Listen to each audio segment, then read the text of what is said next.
Señor, en esta mañana, porque nos permites estar una vez más reunidos todos en tu nombre. Te doy tantas gracias, Señor, porque tu palabra no regresa vacía. Lo comprobamos y lo constatamos cada momento en nuestras vidas. Sabemos que solo de ti viene el bien, solo de ti viene nuestra adoración a ti y solo de ti viene nuestra devoción. Quiero aprovechar esta mañana, Señor, para pedirte por todos los enfermos, por todos aquellos que no están en su mejor momento, que les duele el cuerpo, que están incluso padeciendo en un hospital. Te pido por el pastor Andrés Rocha, que tu mano poderosa, misericordiosa y bondadosa se extienda y se siga extendiendo sobre él, alrededor de él y para él, para que él pueda, Señor, disfrutar como siempre toda esta vida contigo y aún en el lecho del dolor pueda comprobar tu fidelidad. Te doy tantas gracias por todos los que has guardado de peligros, de acechanzas, que has guardado nuestra entrada, nuestra salida, porque has puesto alimento en nuestras mesas, porque nos has dado la victoria en medio de tantas tentaciones y nos has permitido, Señor, glorificarte con nuestra conducta, manifestando el olor fragante de tu conocimiento. Muchas gracias por cada familia que se congrega, por todos aquellos que hoy estás inquietando desde lo más profundo de su ser, porque saben que este es su lugar, que estar a tu lado, que estar frente a ti, que oír tu palabra es la única solución para cualquier situación en sus vidas. Hoy sabemos, comprobamos, Señor, que apartados de ti nada podemos hacer. Te ruego que todos aquellos que siguen dando tumbos encuentren el camino de regreso a casa, Dios, que eres tú, en el nombre de Cristo Jesús. Amén y amén. Gracias, queridos. Vamos a comenzar. Acompáñenme nuevamente. Solamente nos queda esta clase y la que sigue. Cerramos, Tito. Y yo les pido que no se lo pierdan. Quisiera que esta carta deje en todas ustedes un olor diferente, una serie de instrucciones de parte de nuestro Dios para la vida diaria. La palabra es para la vida diaria, amén. La palabra es como el maná. ¿Qué les decía? ¿Se acuerdan el Señor que les decía del maná? Cománselo hoy. Como siempre queremos como acaparar, guardar, pensar que hay un mañana, pero Él que decía hoy. Así que mis hermanas queridas, la comida que comemos es para hoy. ¿Y qué crees? Alcanza para dar. Yo sé que entre todas ustedes, yo sé que hay mujeres generosas. Hermanas, ¿quién de nosotras se queda con algo? Nada. Estás pensando siempre en quién darlo, a quién compartirle, ¿no? Dar de tu plato, piensas cercanos, lejanos, no importa. Bueno, así es Dios. Te dice, hermana, te voy a dar, amada mía, te voy a dar para que compartas. No se queden con lo que coman, no se queden con lo que reciban.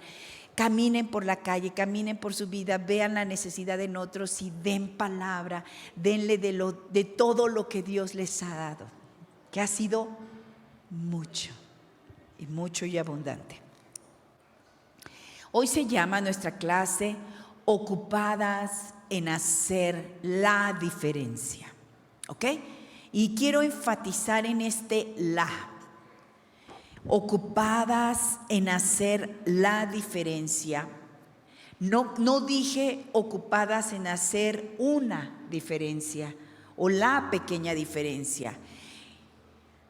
Normalmente las personas creemos que hacer pequeños cambios ya tendría que significar mucho. Y claro, hemos hablado que pequeños cambios traen beneficios. Pero, hermanas queridas, el evangelio que hemos recibido y la noticia de nuestra salvación no nos lleva a hacer cambios pequeños. No sé si están de acuerdo conmigo. El conocimiento y la grande salvación que tenemos y el sacrificio y el costo que valemos no es como para, bueno, ya voy a la iglesia. ¿Me explico? No es el tan grande sacrificio y tan grande obra que hizo el Señor con nosotros, no es para pequeños pasitos. Yo me recuerdo personas a las que les compartí y que luego les insistía para que caminaran un poquito más y me decían, bueno, ya voy a la iglesia. Y yo decía, no, algo no entendimos por cuánto te estás conformando con o a veces así como hasta en reproche. Bueno, ya leo la Biblia. Es mucho más. Y Tito lo está entendiendo, y el apóstol Pablo le va a hablar y le sigue hablando de que él convenza al creyente de que no es poquito, porque no fue poquito lo que recibimos, porque no fue poca cosa, porque no costó poquito. Entonces él le está animando a decirles, háblales, ¿se acuerdan? Con fuerza, con rudeza, incluso le autoriza a insistir. A veces nosotras no queremos seguir insistiendo, ¿les ha pasado? Que dices, creo que ya le dije muchas veces, creo que ya le caigo gordo, creo que ya no. Y también es momento, hay veces que el Señor te dice, ya no le des perlas a los cerdos. Entonces, aquí viene un momento, acompáñenme en el capítulo 3, que es en el que nos vamos a centrar. Y él está, déjenme nada más hacerles una pequeña antesala a lo que vamos a leer ahora, nada más para que recuerden que el apóstol Pablo le está hablando a Tito porque lo considera un colaborador fiel. ¿Ustedes han oído la palabra fieles? Esos somos. De hecho, feligreses, como se nos puede llamar también, somos personas que estamos fieles a algo. ¿Qué es alguien fiel?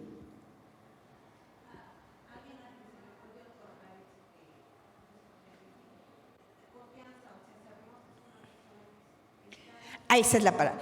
Una persona que permanece, que está, que continúa en algo. Por ejemplo, un hombre fiel es un hombre que continúa en un pacto que haya hecho. Eso es ser fiel.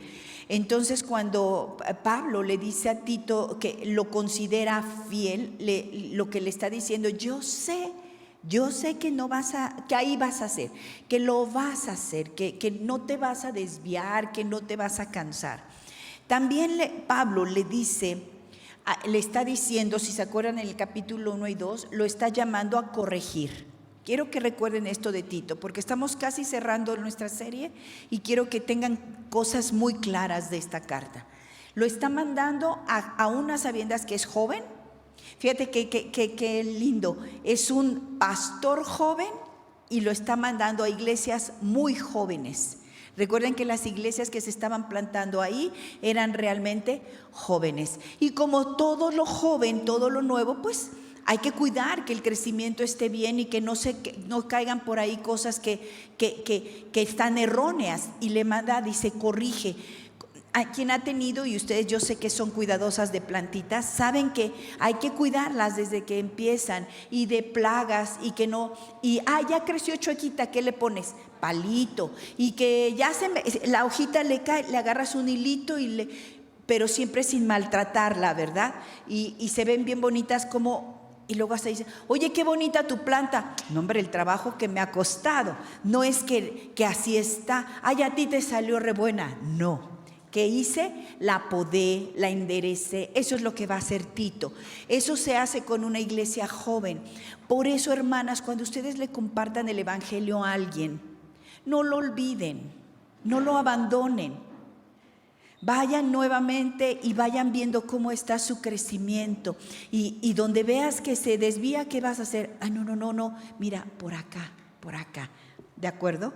Porque si bien creemos que la palabra no regresa vacía, entonces esa persona que creyó esa palabra va a crecer. De que crece. Si pones tú una semilla en una planta y cae lluvia va a crecer, pero no queremos que crezca cizaña. Queremos que crezca lo que planté.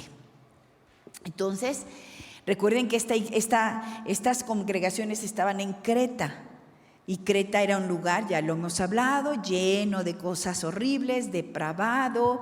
Era un lugar de gente considerada mentirosa. Fíjense, era una característica de los cretenses que eran mentirosos. De hecho, se tenía un como eslogan, como una frase así común, que alguien cuando querías decirle que era fea persona o le querías dar una palabra despectiva, le decías cretizo.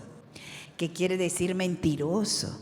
O sea, qué feo que te tomen el nombre como para decir, hacer de eso un adjetivo que descalifique, ¿no? Pero decirle a alguien cretizo quería decir, como los de Creta, o sea, y era feo. De ahí seguramente viene cretino, pero ahí originalmente significaba mentiroso, tramposo, fuerte. Entonces, para que entiendan en qué momento y en qué situación se encontraba este siervo de Dios, Tito, y a lo que se enfrentaba. Por eso no les sorprendan las palabras que usa Pablo ahí: tápales la boca, mentirosos. No creamos que aplica en todos. Él iba, hagan de cuenta, contra una cultura demasiado contaminada, y había que ir con todo. Entonces, ahora Pablo no se equivoca, toma a un siervo, a un colaborador fiel, a un joven amoroso, pero firme. El amor no está peleado de la firmeza, ¿se acuerdan?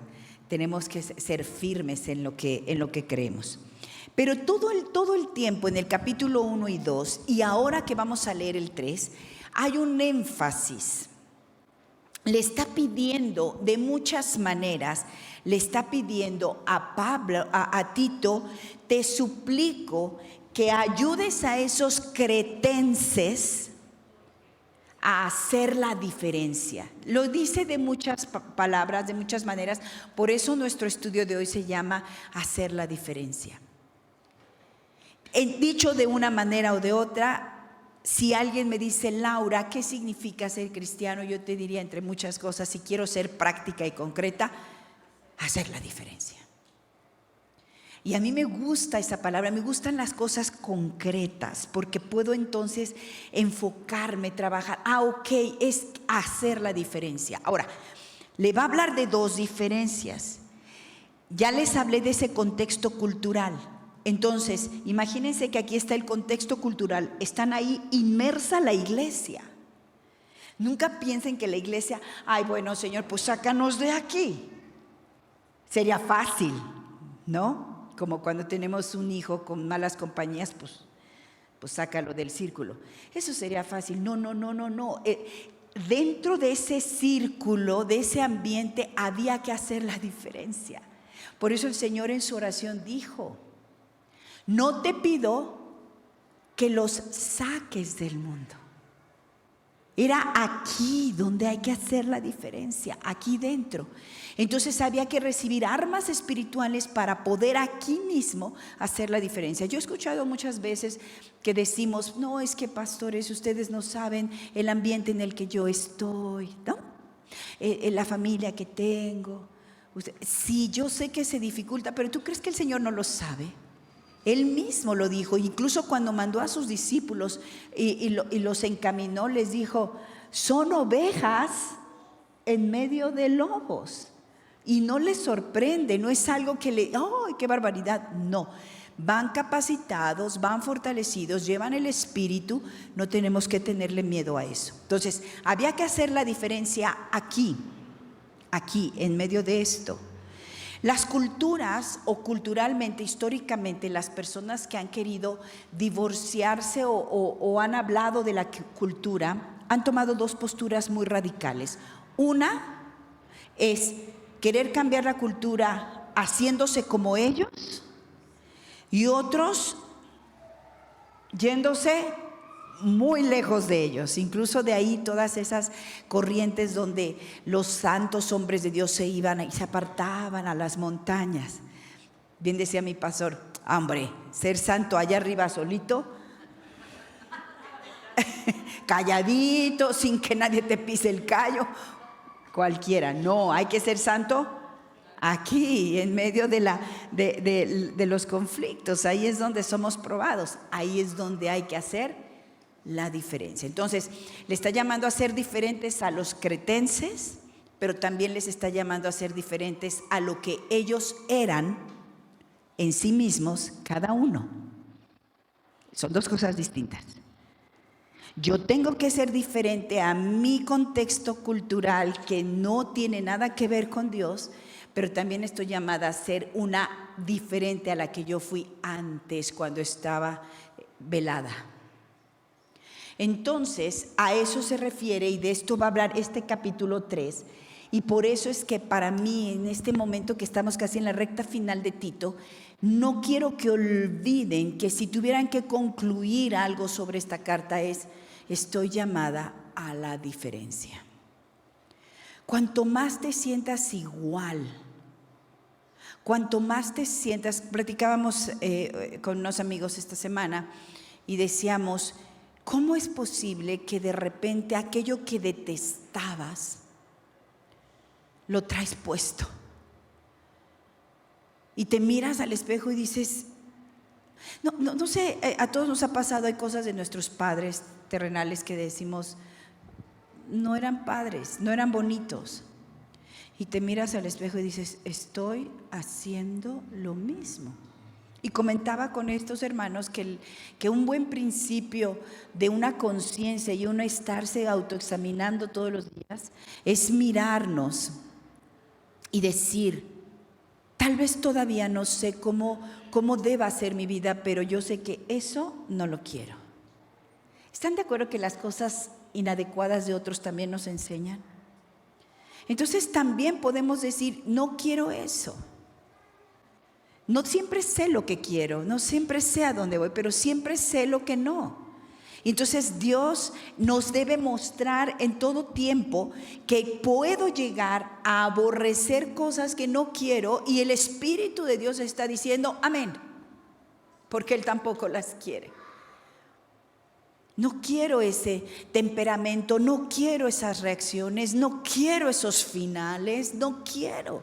Hoy el mundo está muy entretenido en que no quiere para que tengamos una vejez buena. Bueno, el ejercicio está bien, pero nosotras tenemos que saber cómo quiero que sea mi final.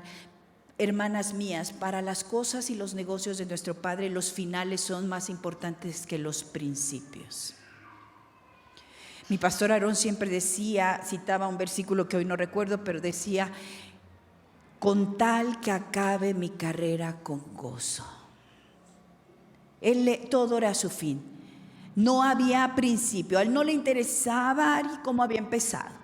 Había gente como que se entretiene mucho. Ay, mi principio fue. No, a él no le interesaba. Dice, eso no, las cosas viejas pasaron. Él lo que importaba es, yo tengo un lugar a donde llegar y me esfuerzo todos los días para llegar a ese lugar con gozo. Tú tienes que pensar que todo lo que estamos haciendo es para que los días últimos sean victoriosos para el Señor y entreguemos buenas cuentas. ¿Cuántas veces no nos ha pasado en esta carrera de padres, de hijos, de esposos, de amigos, de congregantes? Vamos. Decimos, no voy bien, pero ¿qué? Voy por más. Lo vuelvo a hacer, lo hago de otra manera. Y recuerden, yo les he hablado de esto. No se trata de hacerlo con más fuerza. Se trata de hacerlo de otra manera. A veces creemos nada más es échale ganas, porque el échale ganas quiere decir nada más imprímele más fuerza. Pero si estoy en el error, no, ¿de qué sirve imprimirle más fuerza? No, hay que hacerlo de otra manera. Hay que hacerlo en dependencia al Espíritu Santo. ¿Se acuerdan de las redes? Señor, ¿qué me estás diciendo? Que haga lo mismo que vengo haciendo. No hay peces, Señor, no hay peces. ¿Y qué les dijo Él? Ahora hazlo en mi nombre.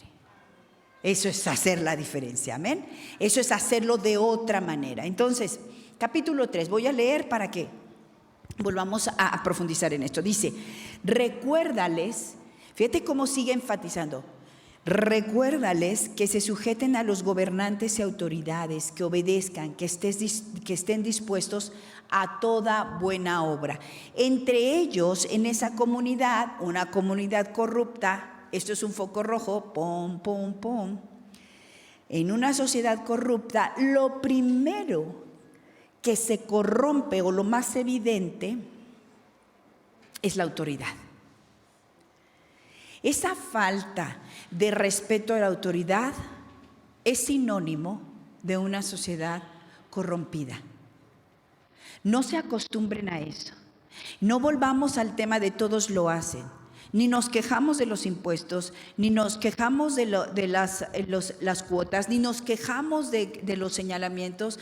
No, la normatividad y la dependencia y obediencia a lo que nos marcan las autoridades es santidad. De hecho, desde los tiempos del Señor Jesús, Él lo habló. ¿Qué les dijo? ¿Se acuerdan? Cuando lo probaron conforme a los impuestos. Dad al César lo que es del César y a Dios lo que es de Dios. ¿Qué estaba diciendo? Obedezcan. Nuestra vida de fe es una vida de orden y obediencia a las autoridades, porque toda autoridad es puesta por Dios. Entonces seguramente era una sociedad donde todos querían hacer trampa, eran mentirosos, tramposos. Mira, por este lado cuidado, mis hermanas, porque el cretizo puede estar muy reciente, muy actual. La forma de cambiarlas, de salirte, de evadirte. ¿Se acuerdan que hablábamos la semana pasada? Cómo somos de las personas que jalamos la liga. Oye, dijeron que a las 8, ha de ser 8:30. No te acostumbres a esos términos. Y el que diga que es a las 8, ¿qué crees? Es a las 8. ¿Por qué entramos en esas culturas de qué habrá querido decir? Pues lo que dijo. ¿No les gustaría que así fuera? Que ahora nos hacen notificaciones o informan algo y tienes que estar averiguando, pero bueno, ¿qué habrá querido decir? ¿Será que dijo, por ejemplo, me acaba de pasar con una amiga, dice que les dijeron de largo? Ajá. Y entonces ella dijo, ¿qué habrán querido decir? Y yo, de largo. ¿Pero cómo? Y me acuerdo, ¿y saben por qué le pidieron de largo? La novia, porque conozco a la novia. La novia dijo, es que quiero que sea mi boda y no es justo que en las bodas la más tapada es la novia. Dice, yo soy el centro es mi evento. Yo siempre a mis hijas les decía, cuídate de a dónde vas y que tu arreglo no haga que brilles más tú que quien tiene que brillar. ¿De quién tiene que brillar? Luego dicen en las bodas, la mamá de la novia. ¿Por? ¿Sí me explico? ¿Quién tiene que brillar aquí? Jesús. Entonces ella decía, entonces tengo que decirles que vengan de largo, poco me falta para decirles y hasta acá, para que no haya más piel que la mía. Ay, qué chistosa tú, pero yo nunca había pensado en eso, pero pues tiene razón. Entonces, porque le dije, ¿por qué tan formalita? Dice, no, es saber cómo las tapo. Bueno, me desvío y luego ya no sé cómo regresar, pero siento que estoy con ustedes, que las amo tanto y como si estuviéramos platicando. Pero yo quiero enfatizar, le está diciendo, hay que hacer la diferencia y diles a ellos que a mayor problemática en la sociedad, tú podrías decir, uy, qué difícil. No, más fácil. Porque entre mayor sea la oscuridad, cualquier brillito ya hace la diferencia. Y les estaba diciendo, aquí tienen una oportunidad. Diles que se sujeten a las autoridades. Qué padre que en una sociedad, un grupo de personas hagan lo que tienen que hacer con respecto a la autoridad. Que si la autoridad te dice por la derecha, camines por la derecha y no te sientas el tonto y no te sientas el inadecuado. De repente, en cualquier lugar, un aeropuerto, dicen, por favor, no se pongan de pie, no se paren, no es necesario. Minuto siguiente, todos ahí. Díganme si no te ves tentado a decir, pues mira, hay que obedecer a las multitudes. Y no falta el que te dice, pero dijeron que no. ¿Pero qué no ves? Hay que revisar a quién obedecemos. Acostúmbrense a oír la autoridad. Lo que se dijo es lo que se debe hacer, aunque lo otro funcione, no importa. Luego le dice, que a nadie difamen. ¿Está bien? ¿Están entendiendo lo que quería decir cretizo? Que a nadie difamen. Cuidado, hermanas. Es parte de los 10 mandamientos. ¿No dar qué? Falso testimonio. Eso es difamar. ¿Qué es difamar?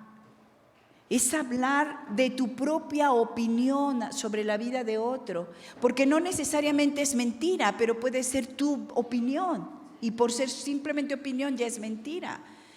Quiere decir que eran chismosos, sublevadores, difamadores. Es más, mira, estoy entendiendo algo. Muy probablemente no eran tan malos como parecían. Con sus propios comentarios se ponían el pie solos.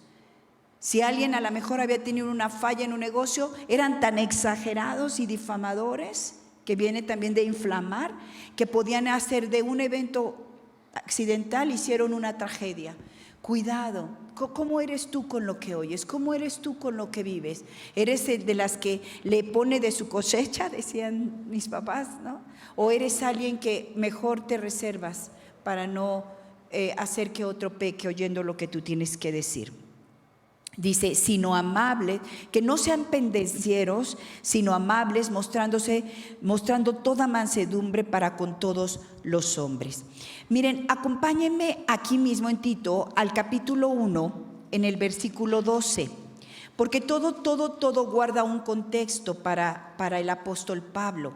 Le está diciendo que estas personas, el versículo 16, dice, profesan conocer a Dios, pero ¿qué? Con los hechos lo niegan, siendo abominables y rebeldes, reprobados en cuanto a toda buena obra. ¿Qué le está diciendo? Mira, realmente ellos ni siquiera saben que se están equivocando. Ellos piensan que su fe está separada de sus acciones. No, yo sí creo en Dios, pero así se hace. Entonces lo que está diciéndole Pablo es, diles que está unida su conducta a su fe. Aquí les voy a hacer una pregunta. ¿Cuánto tardaron ustedes en entender esto? ¿O yo? ¿Cuánto tardaste en entender que lo que dices creer se tiene que ver en lo que haces? La verdad es que no fue al mismo tiempo. Muchas de nosotras mucho tiempo defendimos nuestra fe. No, tú no puedes decir que yo no creo. Yo sí creo. No, tú no tienes más fe que yo. Pero ¿qué dice aquí? Sus hechos lo niegan.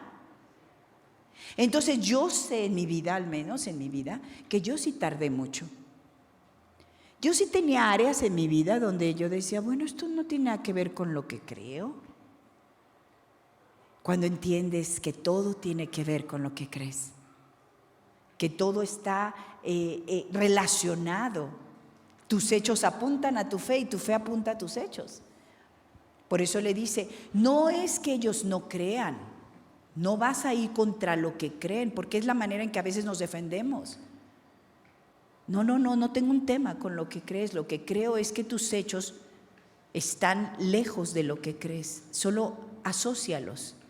Diles a tus hechos que se sometan a tu fe, que tu fe sea la que gobierne.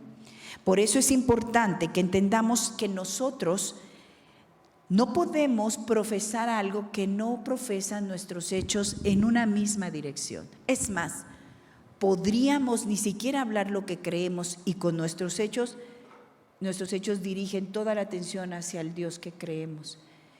Cada una de nosotras, donde quiera que esté, debería actuar igual en todo momento. Que nos diera igual si fue una o fue otra. Es decir, no sé, que este lugar quede limpio cuando nos vamos los domingos. Nos da igual. Oye, ¿quién levantó? Yo había dejado un vaso. Me da igual.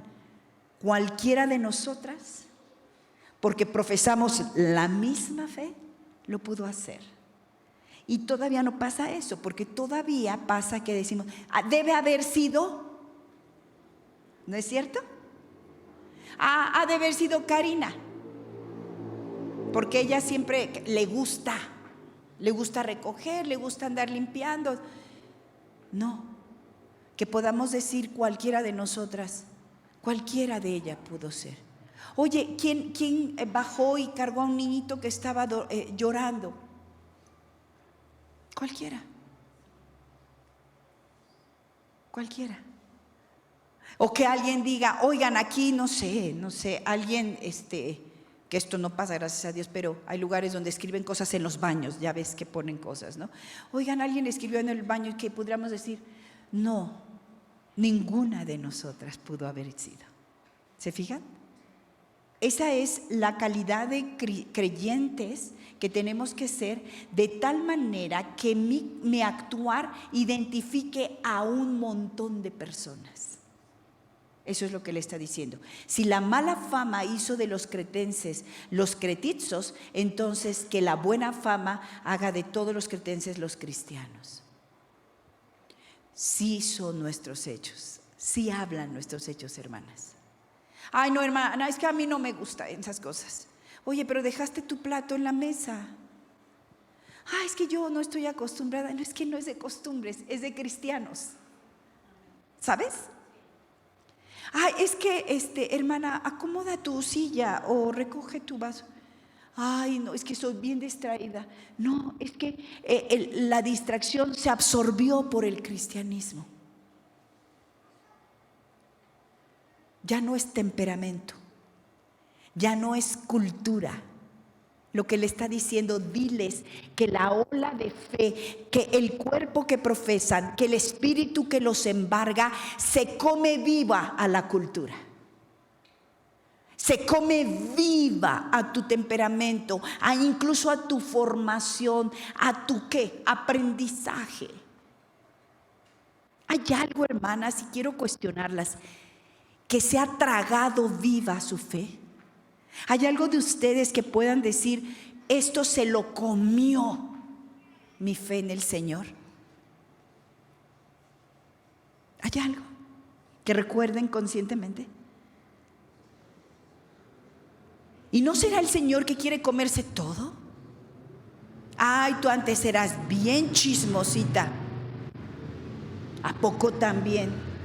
¿Cómo te explico? Me inundó, me absorbió, me tragó viva.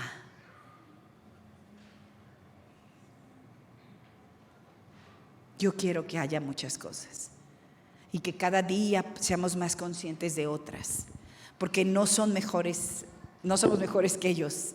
Claro, está hablando de características muy específicas, pero está hablando a nuestra vida hoy. Entonces había que hacer dos diferencias, ¿sí se acuerdan? De la cultura y de su naturaleza de cada uno de ellos. Te pregunto, ¿cuánta diferencia hay de ti, de la de antes y de la de ahora?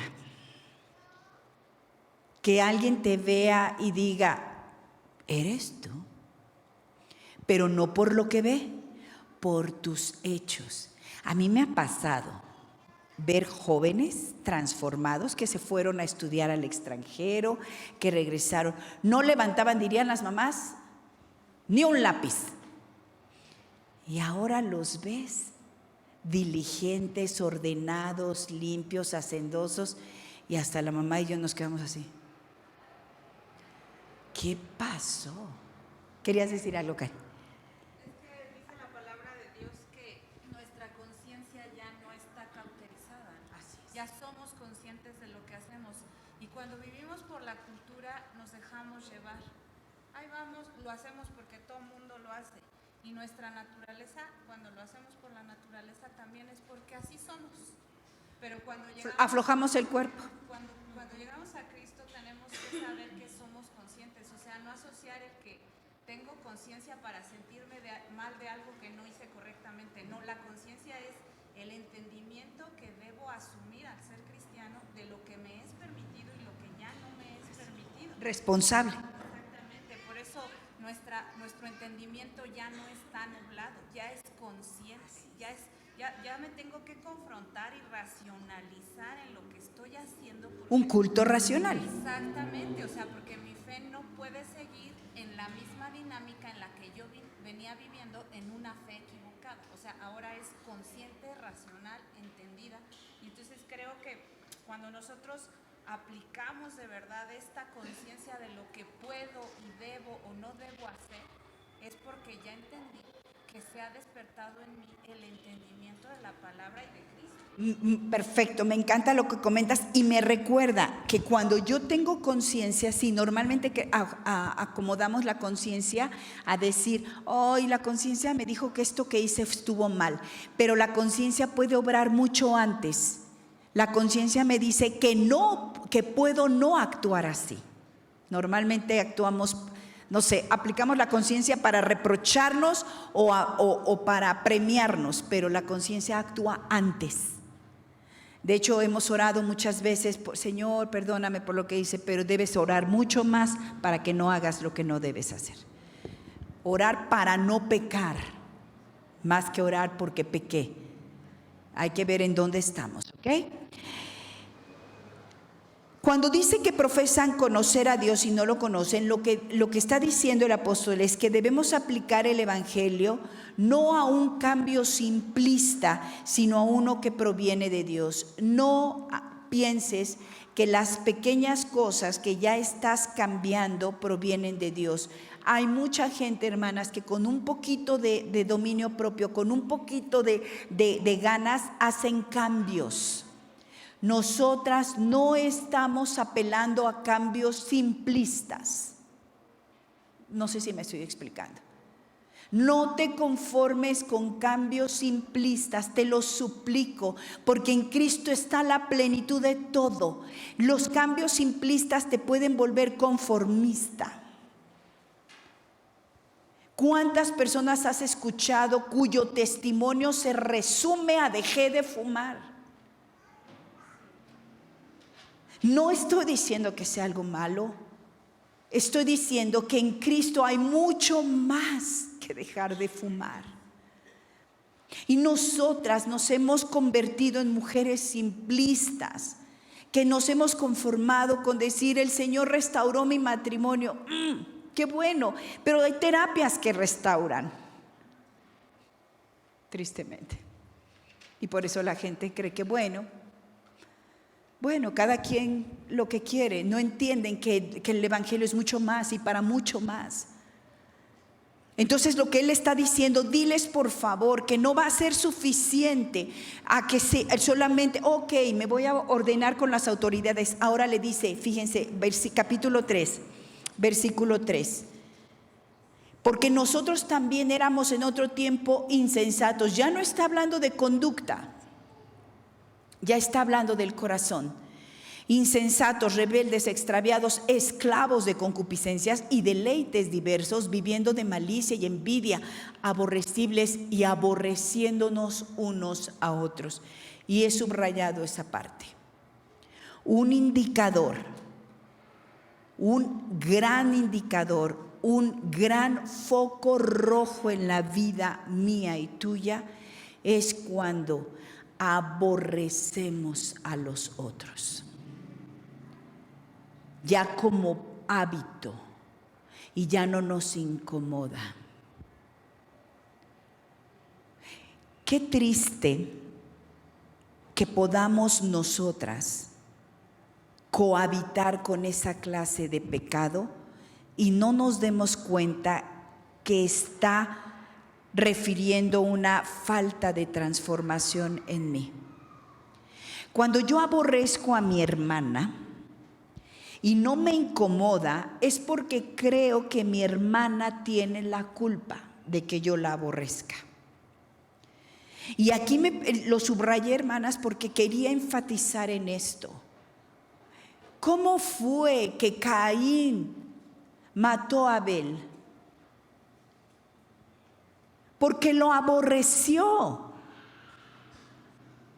porque no trató Caín con su corazón y vio en su hermano algo horrible hasta que lo vio muerto, tanto que incluso disfrutó haberlo matado, porque el aborrecer significa cómo quisiera que no compartiéramos el mismo universo. Tanto que el Señor le vino a preguntar por su hermano y no le importó. A diferencia de Adán, ¿se acuerdan cuando pecó y el Señor lo buscó? En Adán había un poco, Cuando menos experimentó dolor, emociones, pero se ve que Caín, fíjate lo que le está diciendo, entre ellos, entre esos cretenses, dentro de todas las cosas, ahí hay aborrecimiento unos con otros. Y eso es grave, aborrecer al hermano. No voy a pasar al siguiente punto hasta que yo no haya explicado lo suficiente. Que tú mantengas a alguien en tu corazón, lo has esclavizado. Dice la palabra de Dios, este es el sacrificio, este es el ayuno que yo quiero, que le quites el pie a alguien del cuello. Dios no quiere nuestras ofrendas si alguien está atado en mi corazón por mis conceptos, si alguien me ha hecho algo y me lo tome personal. Lo voy a decir con todas sus letras porque no hay otra explicación. Ninguno de nosotros tenemos el derecho de tener apresado a alguien en mi corazón por ningún motivo. Y si has pensado que tienes razones suficientes y que Dios dice amén a tus razones, estás en un error. No hay razón alguna porque esa cruz grita todos los días que Él pagó por lo que cada persona te haya hecho. Mi hermana Eva me comentaba, hace unas 2 semanas le robaron y tal. Claro que dan ganas de aborrecer a esas personas, pero ¿qué dice el Señor? Perdónales y sácalos. No tenemos derecho de aborrecer a nadie. Y si nosotras nos damos ese permiso, entonces no hay diferencia con los demás. Ninguna. Yo quisiera que entendiéramos esto y lo pusiéramos tan en práctica que cuando venga el enemigo y provoque nuestro enojo y no encuentre madera donde incendiarlos. No encuentre madera. Decía el pastor Basilio, ¿no? De esa combinación de que hay pólvora, pero si no hay fuego, no pasa nada. Igual, si hay fuego, pero no hay pólvora, no pasa nada. Por favor, hermanas, por favor te lo pido. Perdona a quien te haya hecho algo, tú has hecho cosas peores. Pide perdón a Dios por lo que has guardado en tu corazón, por lo que has creído, por lo que has sostenido como una verdad en ti. Te lo pido, por favor. Y te lo pido como siento que Tito tenía que habérselos dicho. ¿Cómo se los habría hecho? Porque esta es la instrucción. No dice todavía cómo lo hizo. Y no hay una carta que escriba como lo hacía Tito. Pero yo estoy segura que Tito se paraba en la congregación como estoy parada hoy y les decía, dice Dios que ninguno de nosotros aborrezcamos ni mantengamos ningún sentimiento en contra de alguien. Ninguno, no está autorizado.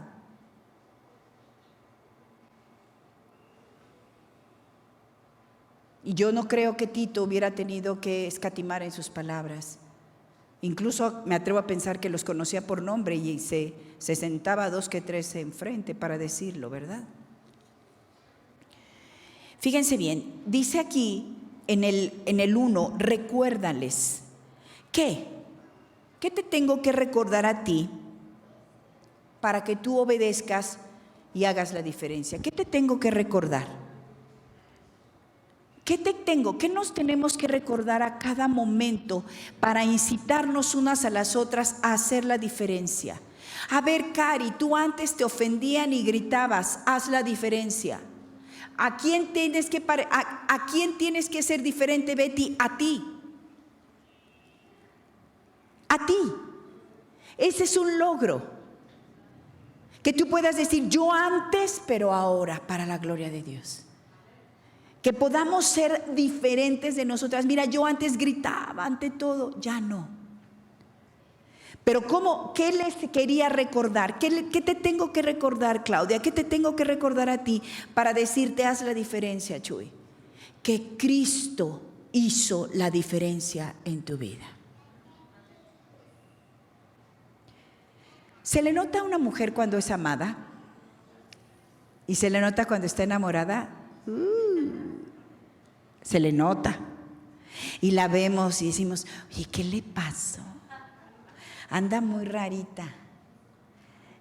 Y dices que está enamorada. Y entonces ya, oye, manita, vamos acá. No, gracias, yo no voy. Ay, así, ¿no? Muy bien portadita. ¿Por qué? Porque sabemos que ama a alguien y ese amor por ese alguien le hace actuar diferente, pero también el amor de una persona la hace verse diferente. El amor de Cristo tiene que hacer la diferencia. Eso es lo que les estaba recordando. Cristo, Cristo, Cristo. Entonces les decía, no pueden judaizar, Cristo, amén. No puedes oponerte a la autoridad. ¿Pero por qué, Tito? Por Cristo. Ah, sí es cierto. No blasfemen, por Cristo. No difamen, ¿por qué? Por Cristo. No se odien. Ah, pero ¿por qué? Por Cristo. ¿Será que nos tenemos que recordar a menudo esto? ¿Será que cuando alguien te viene y te da todas las razones para tener odio en su corazón, o para tener carga, o para tener deuda, o para tener culpa, le digas Cristo? Es más, vamos a hacer botoncitos que digan, ¿quieres que te recuerde algo? Esos somos los hermanos, recordatorios vivientes de cuál es nuestra realidad. La vida allá afuera te hace que como que olvides, pero venimos aquí y cada hermano te recuerda. Cada hermano te recuerda. Estás vivo para Cristo, murió por ti, Él te ama, es poderoso, Él perdonó, recordándonos todos los días. Recordándonos. Y ya me están recordando. Quería Tito, 5. Quería Tito, entonces el chino, sí, insistir en que el Señor quería que ellos fueran conocidos y reconocidos, fíjate, por estar sujetos a la autoridad, por su amabilidad, por su mansedumbre, por su no ser pleiteros, por su humildad, por ser celosos de buenas obras. ¿Ya está siendo reconocida por eso? Sí, amén, ya. Porque puedo pasar por la ofensa, sí. Para que seamos pacificadores, para que donde haya un cristiano haya concilio. Para que donde haya un cristiano haya un arreglo, para que donde haya un cristiano haya esperanza, Eva. Donde estés tú, aún las cosas estén tú tengas la palabra esperanzadora que anima, que respalda, que levanta. Porque fíjense lo que le dice. Capítulo 2, versículo 13. Aguardando la esperanza bienaventurada y la manifestación gloriosa de nuestro gran Dios y Salvador Jesucristo, quien se dio a sí mismo por nosotros para redimirnos de toda iniquidad y purificar para sí un pueblo propio. Subraya, purificar para sí un pueblo propio, celoso de buenas obras. Celosos, eso somos, personas que estamos inspiradas, preocupadas, ocupadas para hacer lo bueno. Es más, buscamos oportunidad donde hay algo malo, porque dices, como Superman, ahí voy. El cristiano no se aleja, el cristiano está listo para ir ahí y apaciguar y calmar y poner la palabra verdadera. Y para eso está Seba y para eso estamos todos. Donde hay turbulencia ponemos calma. Donde hay duda ponemos claridad. Donde hay miedo ponemos paz. Donde hay desesperanza ponemos esperanza. Pero también donde hay error ponemos la verdad. Eso es ser celoso de buenas obras. Cuando veas un lugar donde está lleno de mal, tu palabra, que es inspirada por el Espíritu Santo, sea la que están esperando una familia, un lugar. Que donde estés tú, haya algo diferente. Amén. Oramos. Señor y Dios nuestro, te doy tantas gracias por esta reunión, por este servicio, por cada uno de mis hermanos, por la palabra que ha sido derramada en buena tierra. Te ruego, mi Señor, que nos permitas poner por obra todo lo que hemos entendido y no poner tan altos estándares a nuestras tareas, sino simplemente hacer la diferencia. Que todos los días nos veamos diferentes a lo que fuimos antes de conocerte y que podamos brillar en medio de una sociedad que te niega, que nosotros podamos decir: Él vive y vive para siempre, porque vive en mí y su palabra es viva y eficaz. Gracias, Señor, por cada uno de mis hermanos, por este servicio que abrimos en tu nombre, que presentamos para ti, que nos ha gozado y nos llena de alegría venir, que todo corazón sea alegrado, esperanzado y animado, y que todo lo que estorbe en nuestro culto racional sea disipado por el poder de tu Espíritu Santo. En el nombre de Jesús. Amén y amén.